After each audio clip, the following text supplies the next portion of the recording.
want to say good evening to everybody. This is the Houston Media Source, the #1 free Houston voice. I would like to say it's been a great journey working with them over the years. Many of us have had opportunities to see their trucks and their outside work, but they've been in business over 30 years providing Houstonians with a way to voice their opinions. This is their show tonight, Public Affairs, Public Access. There's quite a few different groups and organizations that have programming. It's certainly a worthy organization that you need to be a part of. You got a message, something to say. You got talents to produce and shows that you won't see. We've got some phenomenal guests with me tonight. These are my, I would like to say, standing committee voices from the community. Dr. Carl Matthews, of course, one of our longtime Christian developers. He is representative of several organizations here in the city.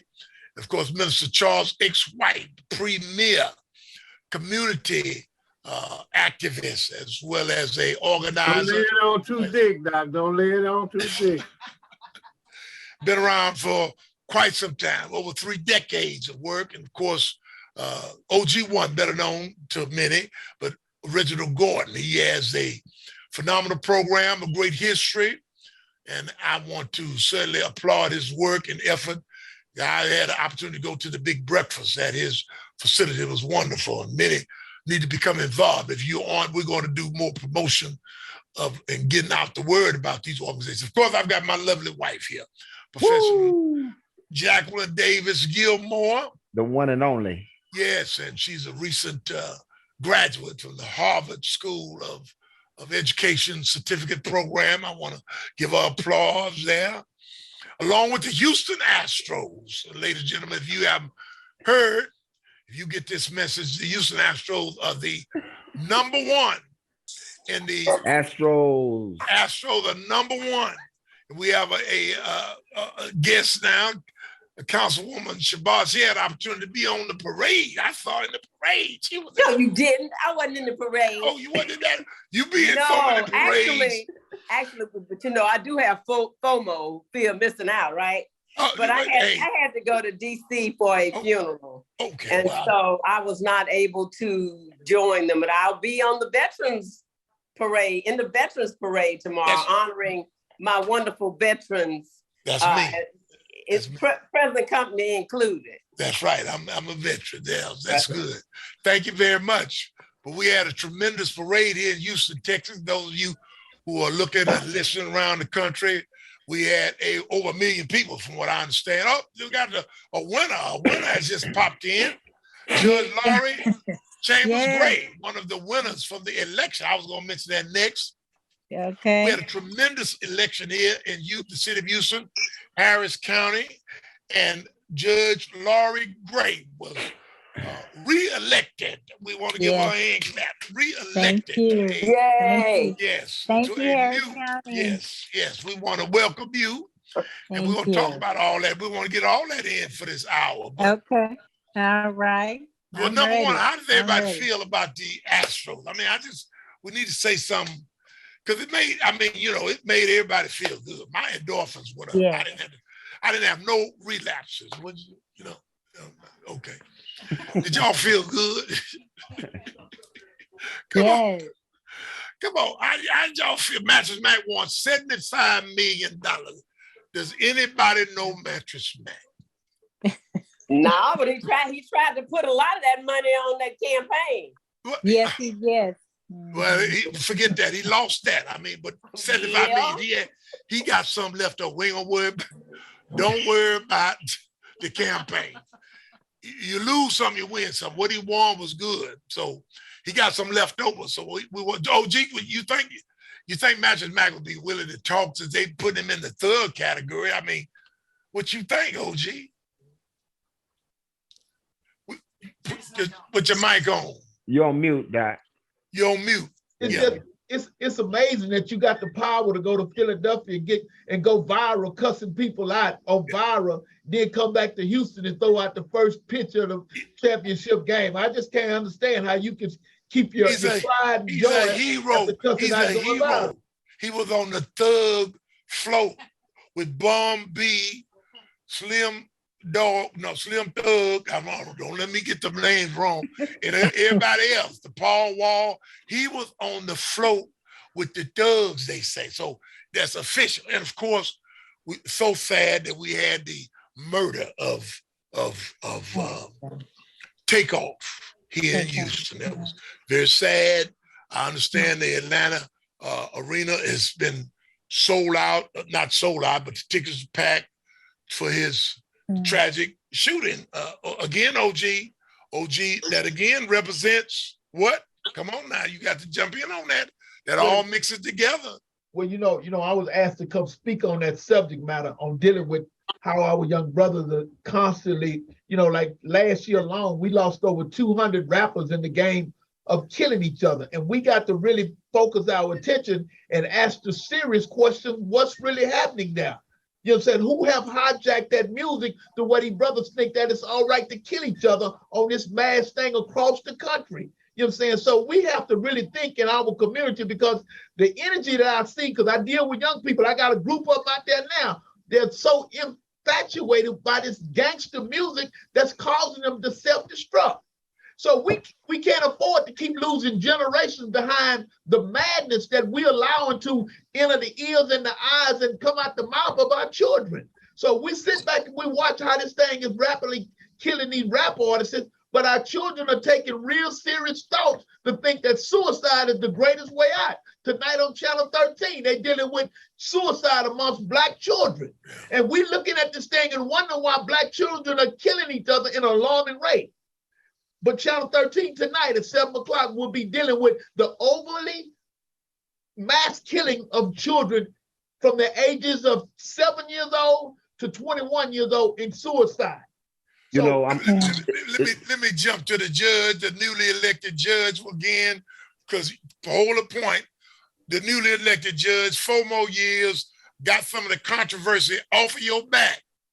Because my wife had she hosted a cancer awareness program, and somebody, I don't know if he won or not, but he was saying they was mad at the 19 Black judges. I mean, he just constantly, I think, well, he got a point there.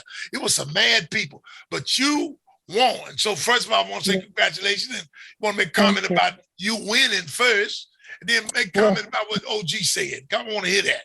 Well, I'm just grateful to tonight, and by God's grace, because everything that I did was in service of our community.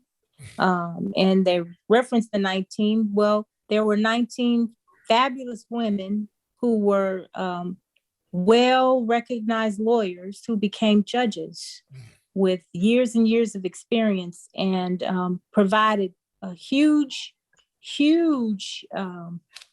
just fairness. They provided a huge service to our community.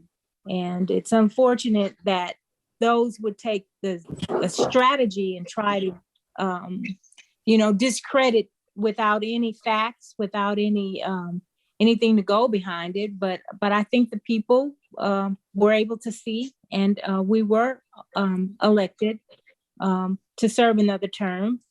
Some others have gone on to do other things. There was one of the judges that did not get reelected, but overwhelmingly, Harris County reelected all the judges. And there were some that did not make it, but overwhelmingly, those who were seeking a reelection were reelected.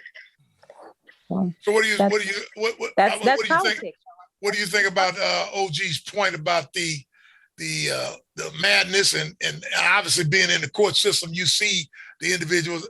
My thing is mental health and evil. So y'all should know if you don't know by now. I think that anybody who has that kind of abnormal behavior has demonstrated mental illness and a breakdown. Evil is taken over at a certain level. And Minister Charles X. White and Reverend Matthews comment on that too. But the reality is, do we need more mental health, or should there be a readjustment of it now? Because people are saying more is needed, like what OG just said. Well, I certainly, I certainly support what he is saying, that a lot of our young people, they're gravitating towards what they perceive the rappers saying as reality. But the reality of it is that they're impressionable, and some of them are without direction, and they see the musicians, and it's always been that way. You see the musicians as your leaders. Those are the people you want to be like, the sports figures, the rappers who appear to have everything together through their music. And so they see that and they want to be a part of that life. And unfortunately, there are casualties, but as there are casualties in life, which, our young people are doing the things that we wanted to do when we were young, to try to find their own path. And part of that path could be that there is a need for reflection, mental health, mental health medication, treatment, therapy, and that should be available. It shouldn't be something we should feel sorry about or try to have as a secret. It should be something that we are willing to talk about, we are willing to address, and willing to do more than just talk about it, come up with some solutions. Because to hear tonight that there's a special about our children committing suicide, that's very troubling. That is troubling, and there is something that needs to be done. We need to sound the alarm. We need to try to look at and investigate not only that there is a problem, but how can we resolve it? Dr. Shabazz, you have been, as a councilwoman, certainly in the leadership role in the city, but your past history being in behavioral, health, behavioral programs, projects. What do you see with these young people? Because the point that OG is making and the judge is making is really valid, but how deep do we need to go to force the hand of some people who don't want to admit that some of these young people need some redirection?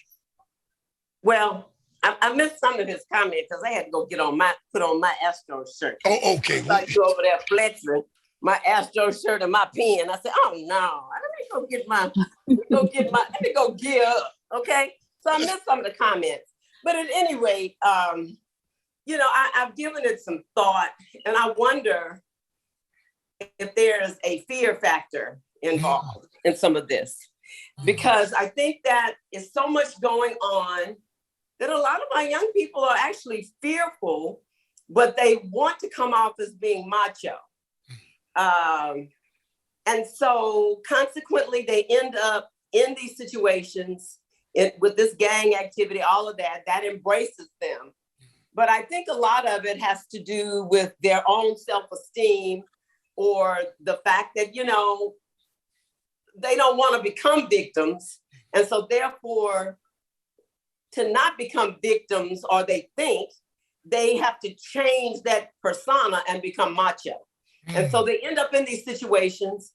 They end up perhaps getting into altercations, and they don't really have some of them don't have the skills to fight back like we used to do back in the day. And so, of course, they don't want to be embarrassed. They don't want to be disrespected, any of that. And so they take to getting guns and weapons to what they think evens the playing field. But it ends up taking them and their victim out of society. And that's a real problem. But, in watching OG1 and some of the others that engage with the gang members, I always say that there are people such as OG1, Minister Robert, and others that can go places that I can't go. And so why not utilize those people? Those are our keys, and they can unlock a lot of things that are going on in our community, because there's a trust factor that they are able to get from the people that are engaged, because they have to trust you. If they don't trust you, then you could become a victim as well. But I think that the way they operate and the way they move around, I think it gives the young people a trust factor. And so when you know the key is the key that opens the door, then that's the key you need to use. It makes no sense to sit there at a door with a key that does not work. And we have seen that there are times when we are using keys that don't work. So at what point do we decide to try another key? Right. So I've really, really pushed and advocated for this, and I feel very strongly about it. You know, I don't know what it's going to take to get traction, but everybody is kind of at a loss in terms of, you know, what is going on. I mean, I hate to hear the news every day. I mean, it's I think that's why people are so pumped up about the Astros. I mean, it was just good news, you know. It's a relief. It's a relief. Yeah, it was a relief. Yeah. Okay, Judge. I thought you ran and put your shirt on. I saw that on. But, Oh yeah. I wish I could have. There's also hopelessness and depression that's true. that some of our young people have. You know, some of them have been deflated and defeated in the school system.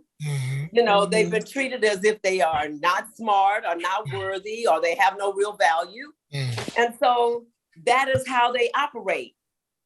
Hopeless. You know what I'm saying? They operate in that manner because somebody got in their ear and deflated them because they didn't come into the world like that. But at some point, be it a parent or a teacher or someone has said something to them and it permeated their spirits and they became hopeless and depressed. And I think that has a lot to do with it. So if I had to sum it up, I'd say that was fear, depression, and hopelessness, which are driving our young people to operate in the manner that they are. Mr. White, you've been involved in this journey quite some time. I know that the nation, you know, has been involved quite some time in its programs. I mean, plus we've been, personally affected by the violence. I mean, I know you got a deep view on that in terms of where we at. You know, I don't see no Astros stuff behind you, so we ain't gonna worry about that. But come on, I know you certainly know that this time we're in is very unique, and these occurrences in Houston, up and down, certainly give people all kind of emotions. Well, I think my journey put me in the juvenile courts, all 3 courts, 11 justices of the peace, Worthing and Sterling High School. So in about 1985, from about 1985 to about 1991 or 2, the murder rate in Houston was a special. Just like Channel 13 is doing now, they did 1 or 2 or 3 of them back then. So to me, there's ample amount of data, history, and pathways that could be funded that are not being funded. And I think that's a conscious choice with those that are in power. It's hard for me to work at a school and know that there are funds that comes into a budget, and in 3 to 5 years, you don't see any change. There's a piece that I'm reading now that talks about the stages of changes. There are stages. And if anybody that's in position and has the funding, if they understood the stages of change, I want to know where are they in the Black community? Because if you go from 1980 to now, there's no reason why we should not have networks, programs that have been effective, that's proven to be effective, so that we won't keep repeating cycle after cycle after cycle with the same outcome, which is negative on our young people which is also a band, rubber band that it also impacts the elderly people. One case in point, we had a focus meeting about 3 weeks ago. And when we were at Sunnyside Neighborhood Center on 8008 Scott in 85, 86, one of the reasons people were fearful in the community is because when they reported crime, the police would drive up to that person's house. And that would put a target on that person from that standpoint. In our focus meet, that's 1985, somewhere back up in there, 86, 85. So at our focus meeting three weeks ago, this is a retired plant, petrochemical worker guy, retired. When the discussion came up in that focus meeting, he said the police still do that to this day. And then he went on to cite some examples. So there are some mixed signals and there's some dark places that's involved on the right side, but they're on the wrong side. So there's so much complexity to this equation. This is all hands on deck.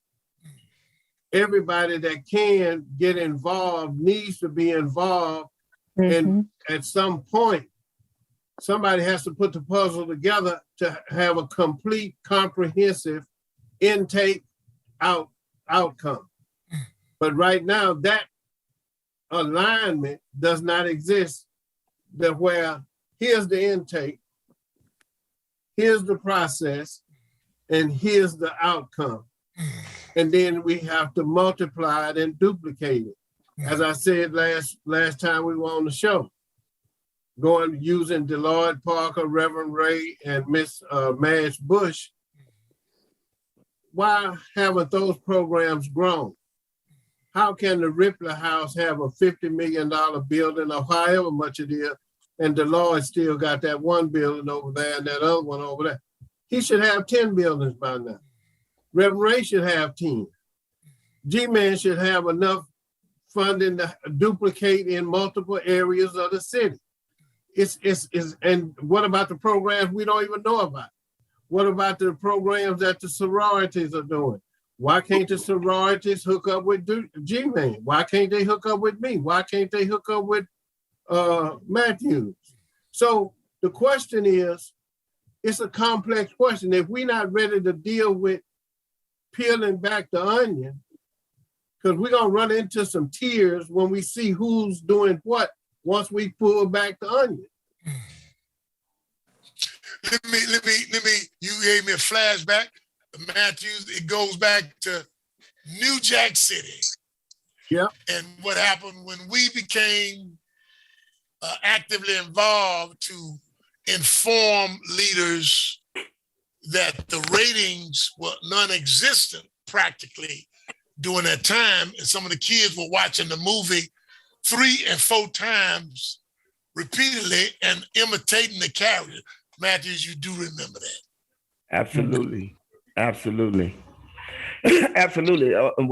I have battle scars from that incident, how we were attacked by our community, right, for being a voice for the community and the impact that it would have on the youth who were being socially manipulated in their thinking, yeah, and what was popular, what was success, right, and those type of things. And it takes me back even further when once upon a time in our Dowling Theater and downtown on Prairie Theater and on OST Theater, I think we only had 3 at that time. right. There were only certain movies we were privy to, which was the Mac, Goldie, Superfly, which all depicted drugs, pimping, hoes and what have you, right? Right. And right, so right. that tend to became popular. You never very seldom saw someone being a lawyer or engineer or a congressperson doing something positive. So I think inadvertently people only thought those are only spaces they could operate in. Right. But I want to kind of go back and really back a little bit, because everything that all the guests have shared is so relevant and pertinent to this huge problem we're dealing with. And that's why I I partnered with House Investment Group, who is helping to work with our community, Houston at large, Spring, Cypress, you name it, Pasadena, to help people from facing foreclosures and doing a magnificent job saving people less than 30 days from their home being foreclosed on, where they've shared turkey dinners and opened up Christmas gifts and family gatherings and those type of things.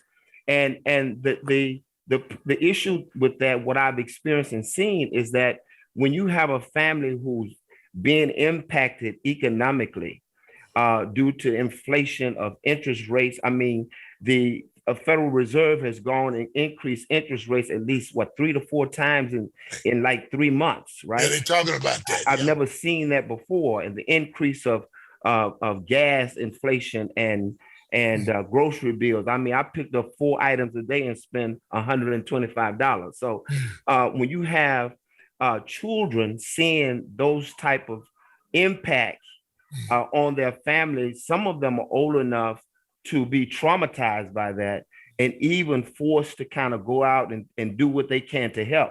That help might be to sell drugs. That help might be to participate in stealing or whatever the case may be. Right. That deviant behavior, because I remember Acevedo saying before he left and went to Miami that our youth was not afraid to die. And I don't know, OG would know more about this than I would. They're not afraid to die. They were more afraid of being locked up. And so if you have a human being that has a mindset going to what you've always talked about, the abnormal behavior, and a mindset of not afraid of death, they have no limitation of what they do. And the only fear that they fear is probably homelessness, or probably hunger, or their mother hearts being broke or weeping. And although we know that there's some other dynamics in the household, and most of the pain and trauma is created in the home, and no doubt we have to do a better job in our parenting in the home. And we know that some children have been even prostituted by their parents to go out and participate in deviant acts and illegal activities, right? But at the bottom line, what that's all about is what survival. And so it's very crucial. This voting season, and all voting season, is very crucial. I'm appreciative of seeing Ms. Gray as our judge and reelected, especially in that space, especially when you have youth that are 4.1 times or subjected to being sentenced due to, and maybe sometimes they did commit the crime and maybe they didn't. But we don't need representation that just sentence people. And everybody want to talk about the bond issue, but I don't think they want to ignore the pre aspect before you get to the bond. And that is good representation, legal counsel. That is the judge looking at the facts of the situation and being able to make a ruling that would not just incarcerate, but it may be alternative sentencing. And so I think we have to use those kind of perspectives to deal with the human being. Data is accessible and available, as Charles talked about.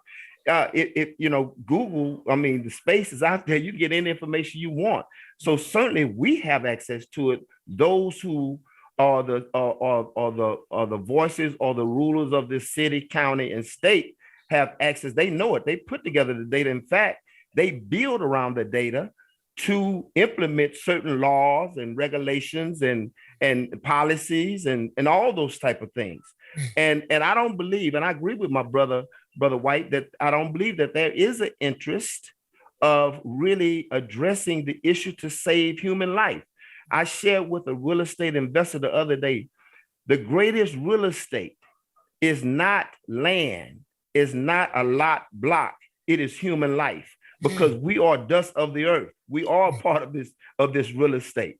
And so until we understand the importance of investing in human life and understand what that means, no matter what capacity of leadership we serve in, remember, we are serving. Jesus says the greatest of these are those who wash the feet of others, not to be the king and the ruler and I am this and I am that, but also to understand the need of serving. But you can't serve if you disconnected from the community. You have to know the heartbeat of the community. You have to know the struggles, the strifes, the challenges, the outcomes.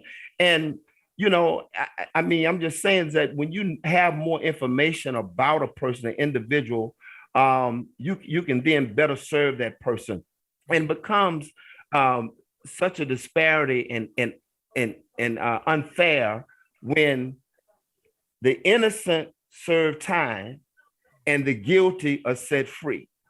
And when you have leaders who should be serving time for their crimes, but yet they're protected behind the Iron Curtain, and yet they want to talk about taxpayers and doing a service for taxpayers, and yet you want to make the grassroots accountable, and you see that kind of disparity and injustice, man, you create nothing but anger. Who cares about what you think? Because you never see any light at the end of the tunnel. Honestly, and I wrap it up right here. I didn't have any motivation of voting. I really didn't, because I haven't seen leaders represent adequately. I haven't seen them connect with the community, talk to the community about the issues, or suggest to the community the challenges that they're dealing with or resources that's available to help enhance the community. One of my constituents, who's an investor, made a very valid point that when the housing programs that changed in the city of Houston, the Laurel Group, was changed, how it impacted a lot of African Americans from increasing their revenue of $1 million plus, right? And so when you have those barriers and blockages, then it keeps us in the lane that my brother talks about the power. We have to go to them for resources, because to serve humanity is expensive. Because as you know, with all the points that's been shared, you have to have a plethora of wraparound services for persons to be whole, you know, and transform and become a better individual. Well, you know, it's interesting you said that. I mean, certainly, this unique period of time we're in, you know, the freedom of speech will cost you. And I'm saying that because of all of you have heard, if you haven't, Kanye West, Yes, made the statement about another ethnic group, and it cost him over $200 million in shoe contract or whatever. And then, of course, it rolled over to a couple of basketball stars who said something in disagreement or whatever, cost them playing time. So this idea of freedom of speech, if you are not on the right side, OG, of the speech, you ain't gonna get no bean money for pie, Charles, or nothing else in between. I mean, because you just didn't know that you stepped on the wrong person's toes. The point Matthews made about the New Jack City, I got a call from, it's been over almost 25 years, that movie. I got a call from producers to say, could you keep protesting? And because y'all getting us more media attention. And the protest was about parents need to make sure their kids understood what a real image is compared to a fake TV image. I mean, you know, we all want to go, you know, Wakanda and everything, but that's an image. Well, Gilmore, today, this morning, Minister Farrakhan made a tape. Okay. I'll send it to you, and I'm gonna put it on my webpage. Okay. He made a tape, and he spoke like leaders should be speaking from the top to the bottom. Right. and talk directly to the Jews. Right.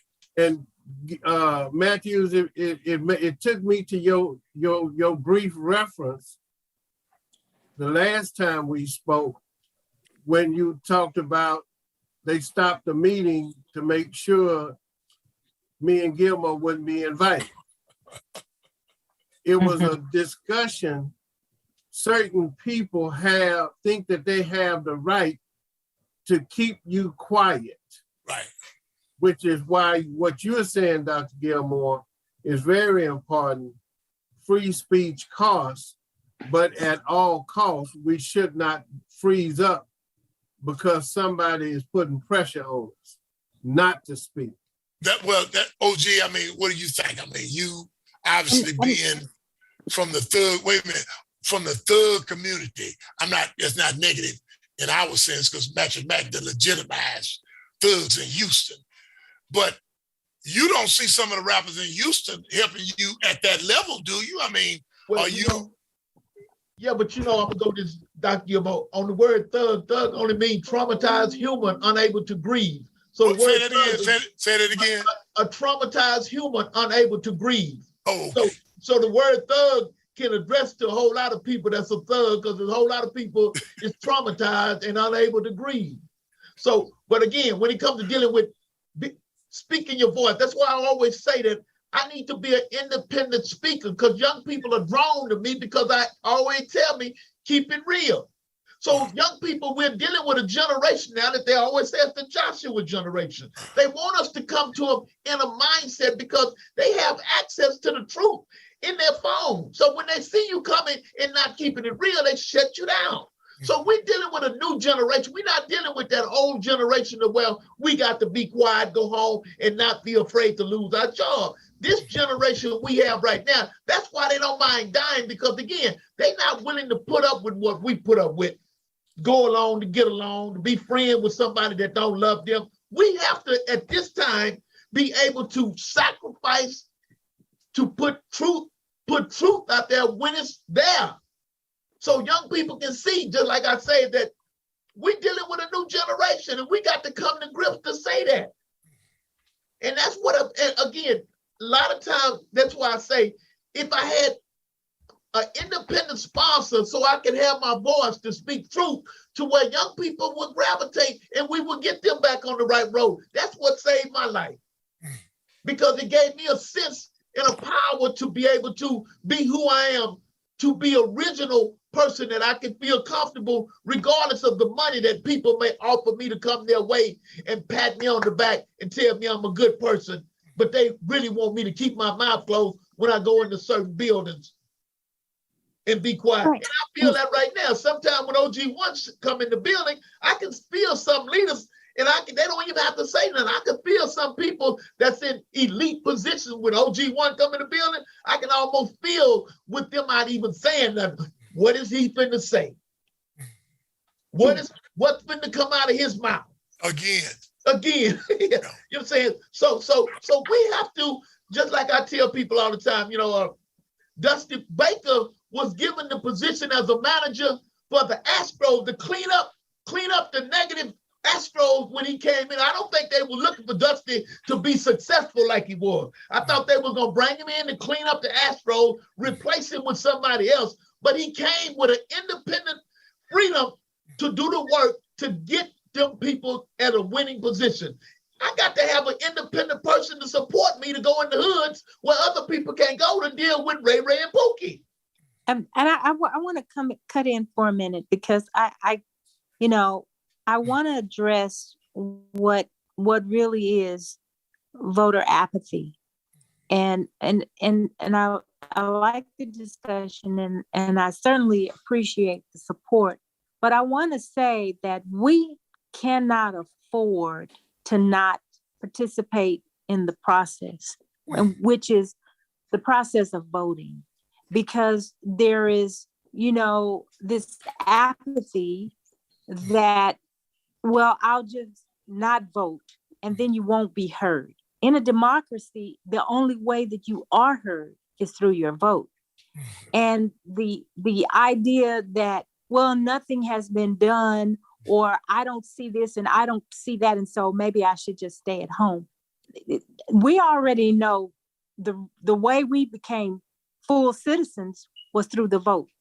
Right. The way that we were able to sit at some of these tables and some of these opportunities was through the vote. The way that we could travel, interstate commerce, and be able to rent hotels and eat in restaurants is through the vote. And so we cannot throw away the one place that we are on the same level of playing field with someone who has millions of dollars or who have no dollars. When you get into that voting booth, you get the right to cast that vote. And a lot of the things that has happened as it relates to evictions, and I heard someone mention that, well, now a lot of people are losing their homes. Did they know about the various programs that these judges implemented through COVID and all of that in order to keep people and families in their homes? And in order to stop evictions, they were able to do that because there were judges in place who were voted for that were able to make the decisions that that affected directly their lives. And so I know that our community is in need of everything, but we cannot just throw it down because our ancestors fought too hard for us to have this right. My own uncle was beaten, lost his business in another state because he went to register to vote. We cannot just engage. We should engage, it would be my thing, and then set our agenda and then achieve it. That's how we win. I think I'm glad that you mentioned that, Judge Gray, and you're absolutely right. I hope I did not send a message that I was against voting. I just shared my feelings about how I felt about it. And the reason why I shared that is because I have not seen representation from leadership in those persons that was voted for. Now, there may be information that's out there to help people who are losing their homes, or there may be information out there to help people to get job or get skill development. But when there's no advertising or marketing to get the message out, because I never heard that or heard about that. I just know that there are people who are, I don't know what caused them to be in the tailspin, and they just in a situation, they got 30 days to save their home and they need help. And so we come in and we help them immediately to make that happen. But, one of the things I recognize is that the Houston Ministers Against Crime, and I saw it again during this election, candidates, I had never seen Hidalgo come out to the community and shake anybody's hand since she'd been in office until it was election day. And that's typically the behavior of most politicians, that you don't see them until it's election time. And when they get in position, and we've made an appeal, the Houston Ministers Against Crime, to all judges to come back, talk with us, share with us about information that's available. And I mean, I'm just saying that leaders who are in those positions don't disconnect from the community if you have resources available, because the faith community is a community that's in our community. They are the pillars in the community, and they are the boots on the ground to disseminate information that's out there that can help anybody. And so we need to use our resources. And one of the things I always talked about, and I learned it from the American Leadership Forum, we are rich in resources, but we work in silos. And until, we can be on the same floor, different offices, and nobody know what anybody is doing, and as a result of that, the community suffers. Even when it comes to this political fray, you got Republicans' agenda, you got Democrats' agenda, and everybody played on the gun issue, the abortion issue, all those political footballs. But who suffers? The people at the bottom in the community, the taxpayers, they the ones who suffer from this game that everybody's playing.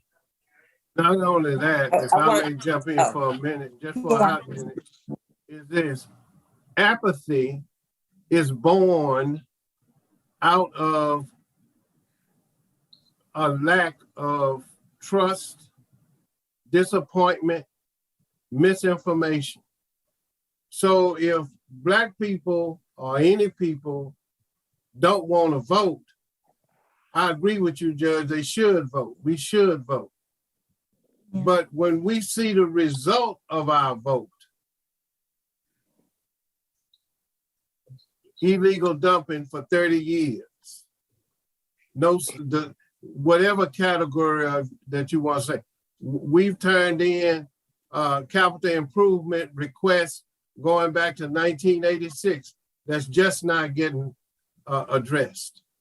So apathy needs to have a challenge with new information, truth, the programs, the information like what Brother Matthews was saying about, let's find a way to accelerate and expand the distribution of all of these services that's available that would probably solve 1/3 of the problems that's out there, if only but people would know where to go get the service.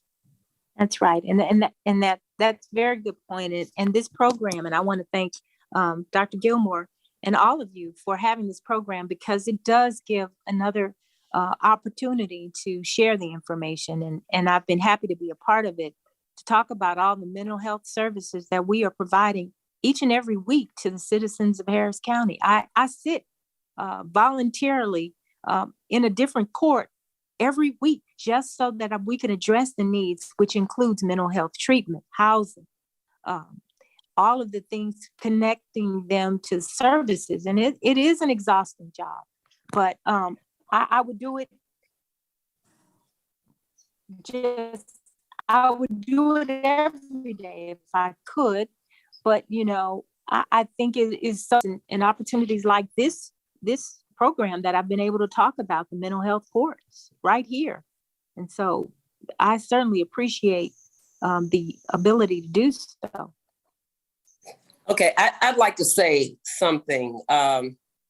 First and foremost, in order for people to vote and become involved in the process, you have to make it relevant to them. And I just think that when you're saying, oh, we need to preserve our democracy, or even giving us the historical hardships of our ancestors, is not resonating with our young people in particular. Certainly, the truth is what it is, but they are so disengaged with that. But if you say to them, this party or these groups of people are interested in raising your wages, your minimum wage, whereas this party or this group of people are not interested in raising your minimum wage, that becomes relevant to them. Because that says that, wait a minute now, if they're interested in me getting more money to go to my job, I think I'm going to look at what they're talking about. But at the same time, there are no perfect political parties because we have imperfect people. That's right. But you certainly have to look at who or which party more or less works towards the betterment of the masses. Okay?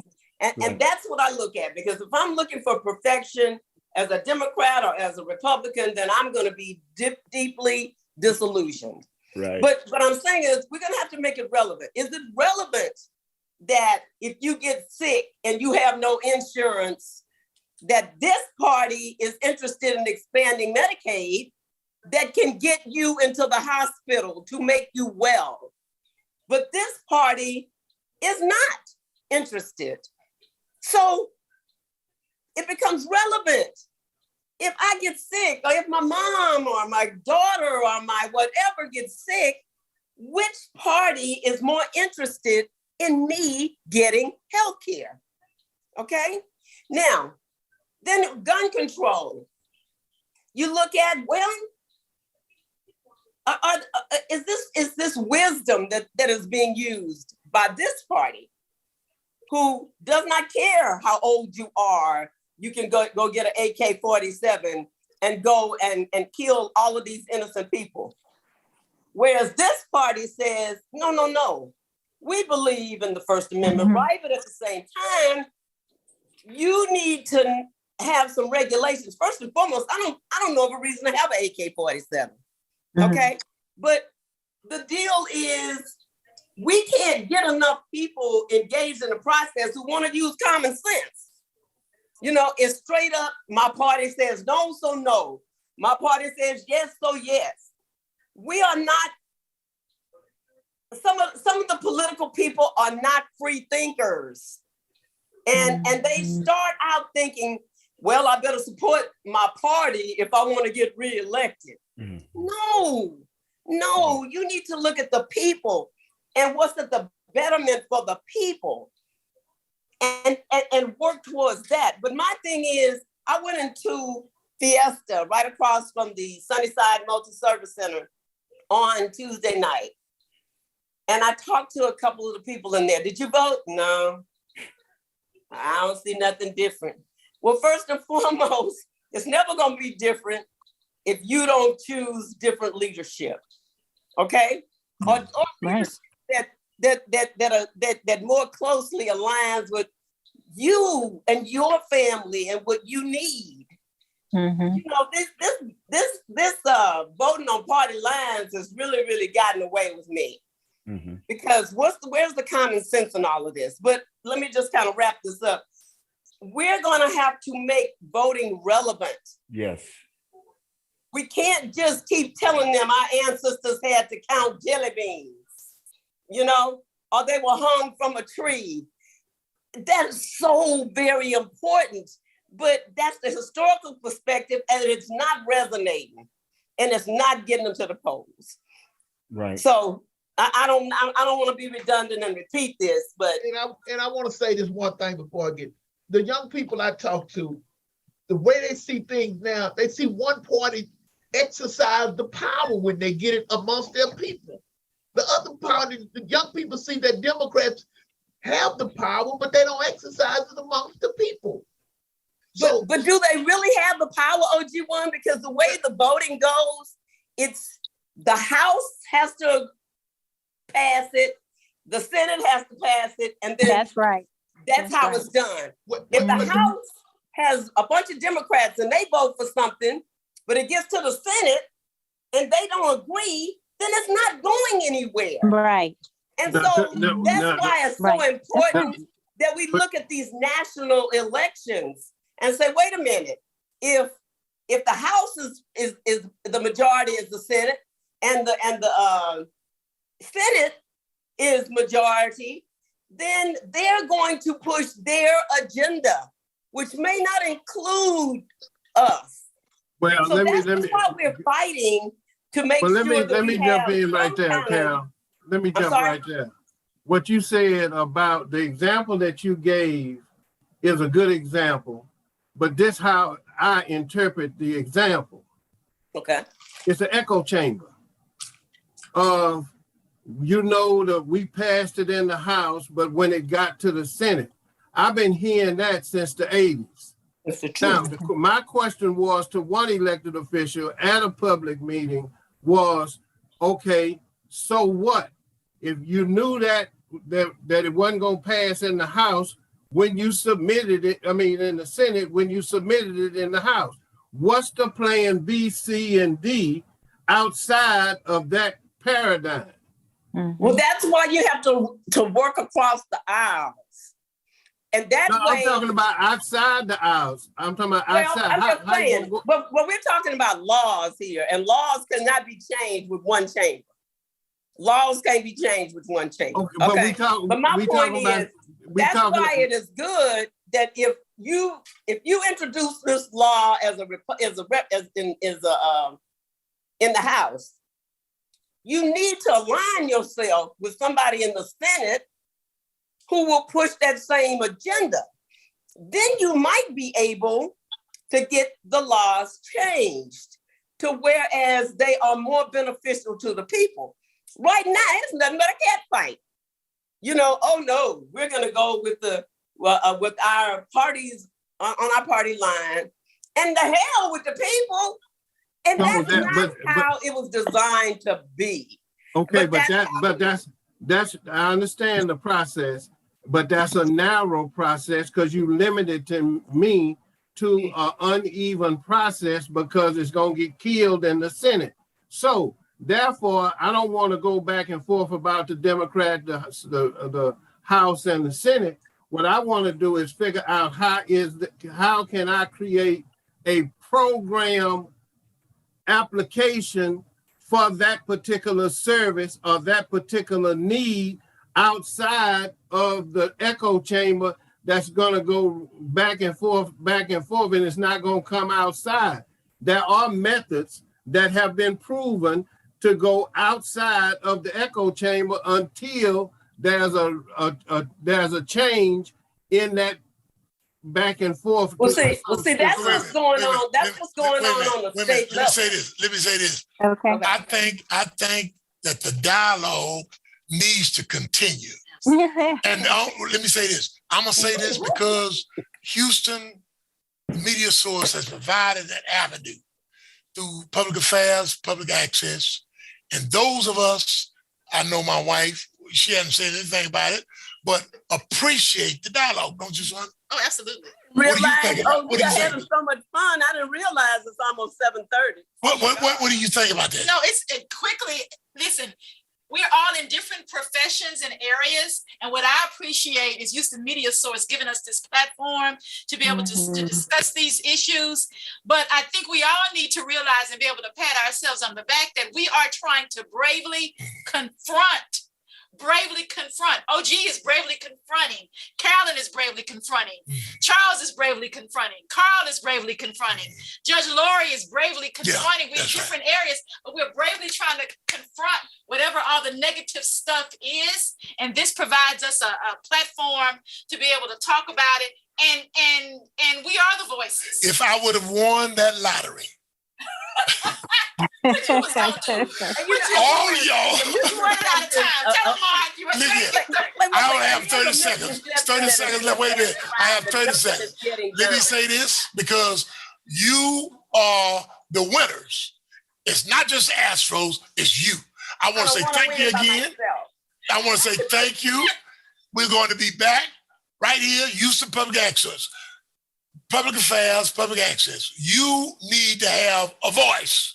And we want to say thank you until next time. We got another round coming up. World Series champs. Thanks, guys. Bye. Thank you.